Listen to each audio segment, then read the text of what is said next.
चिंता से चतुराई घटे और दुख से घटे शरीर। लोग बोलते हैं चेहरे पे यार ऐसा क्या खाते हो, आपके चेहरे पे चमक है। कोई भी इंसान होता है ना जो, तो उसको पूछते हैं लोग क्या खाते हो ऐसा, क्या आपको लगता है काजू बादाम खाने से चेहरे पे निखार आता है? नहीं, चेहरे पे निखार आता है जितना आप अंदर से खुश रहते हैं। तो आप अपना कर्म करो। आज जैसे मैं हूं, तो मैं भाग्य को सबसे ज्यादा मानता हूँ। मतलब मैं तो पूरा भाग्य को ही मानता हूँ, लेकिन मैं भाग्य को समझता भी हूँ कि भाग्य बनता कैसे है। मैं ये भी जानता हूँ कि भाग्य मैं खुद ही बना रहा हूँ। मैं आज सुबह 7:30 5:30 बजे मैं उठ जाता हूँ। उसके बाद मैं दिन भर क्लासेस लेना, काम करना, सेशन लेना, ये वो करते करते मेरे को रात की 12 बज जाती है। मैं अपना कर्म कर रहा हूँ, लेकिन कर्म करके सो जाता हूँ। और वो कर्म करते समय मैं ये सोचता हूँ कि ये कर्म मैं नहीं कर रहा हूँ, ये कर्म ईश्वर मुझसे करवा रहा है। कई लोग मुझसे बोलते हैं कि सर आपका वीडियो देख के मेरी लाइफ चेंज हो गई।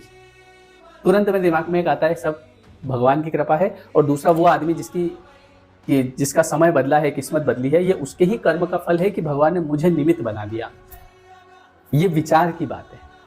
और अगर आप ये सोचते हो, देखो यहाँ पे एक और सरेंडर वाली बात बताता हूँ। मान लो आप अपने घर को चला रहे हो और आपके दिमाग में ये चीज है कि मेरे ऊपर पूरे घर की जिम्मेदारी है, मैं अपना पूरा घर चला रहा हूँ, मैं नहीं होता तो इन लोगों का क्या होता। और ये बात आप उनको कह भी रहे हो, आपने अपनी पत्नी से कह दिया, मान लो एक लाइन कह दी कि ये तो मैं हूँ जो घर चल रहा है, मैं नहीं होता तो क्या होता।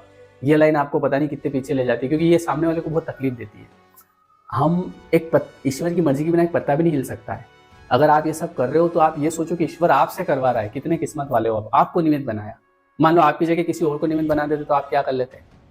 तो सरेंडर किसको करना है कि मैं कुछ नहीं कर रहा हूँ, ये जो कुछ भी हो रहा है ना मेरे द्वारा, ये मुझसे करवाया जा रहा है, ऊपर वाला करवा रहा है, और उसका बहुत बहुत धन्यवाद। ये होता है सरेंडर। सरेंडर अपने फल को करो, कर्म को मत करो। कर्म करो, आप दिन रात कर्म करो, लेकिन जो उसका फल है उसको छोड़ दो भगवान के ऊपर। जब आप भगवान के ऊपर छोड़ते हो तो आपको इतना मिलता है कि आप संभाल नहीं पाते हो। लेकिन जब आप उसके लिए परेशान होते हो, जब आपको लगता है मैं सब कुछ कर रहा हूँ, मैं इतनी मेहनत कर रहा हूँ, मैं दिन रात एक कर रहा हूँ, मेरे ऊपर बहुत जिम्मेदारियां हैं, तो भगवान कहता है भैया तू ही कर ले। आप जो भी करते हो इसको भगवान के ऊपर सरेंडर कर दो कि सब आप करवा रहे हैं, सब आपकी माया है, मैं तो यहाँ पे मजे ले रहा हूँ।